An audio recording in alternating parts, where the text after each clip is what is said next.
into the rock of this sheer cliff, a king had his likeness carved.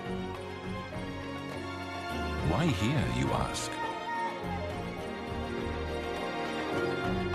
A great king's legacy, carved in stone, Bisotun.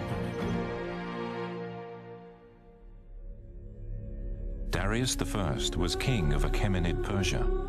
He was also known as Darius the Great. We will visit the place chosen for his monument. These are the Zagros Mountains of western Iran. And here stands Bisotun, which means the mountain of the gods.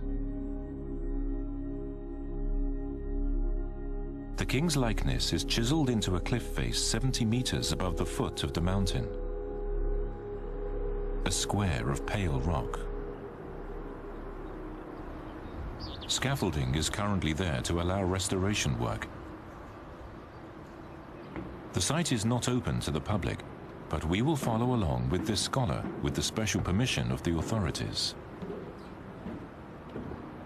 So, let's meet him, Darius the Great. The inscription tells of how he vanquished his enemies and became king.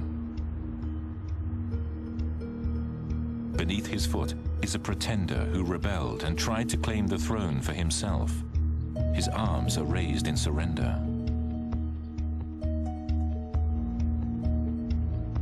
Nine men bound hand and neck stand in a row. Each wears the garb of a different people. They represent the nations that rose against Darius and were crushed.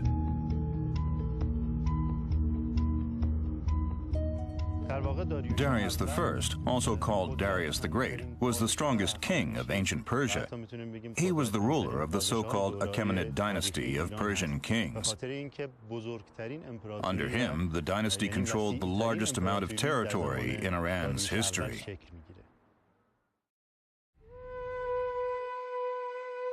His dynasty ruled from Egypt to Pakistan, as these lands are called today. It was the world's largest empire in its time.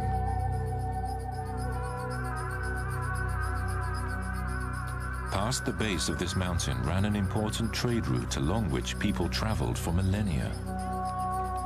The king chose this location so many would see his monument and know of his greatness.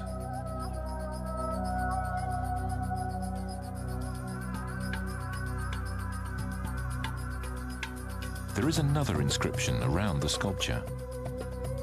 It proclaims Darius as the rightful heir to the throne of Persia and describes his many victories in war. The same message is written in 3 languages: Old Persian, Babylonian, and Elamite. So vast was his empire that his deeds needed to be recorded in all 3.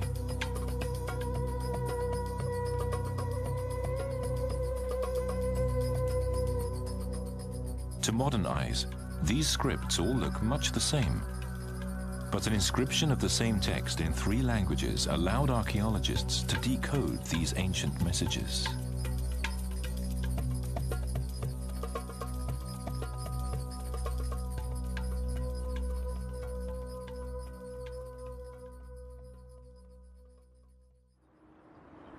How was this rock carving done in such a high place 2,500 years ago? Some researchers believe that a giant platform of stacked rock was built and then torn down after the carving was completed. These boulders then would be its tumbled remains. It's been suggested that it was done this way to prevent any future ruler from daring to add his name or face to the monument. What is certain is that Darius wished to make his greatness known to posterity. So he had the carving made in a visible yet inaccessible place. He chose well, for this monument to his glorious empire remains to this day.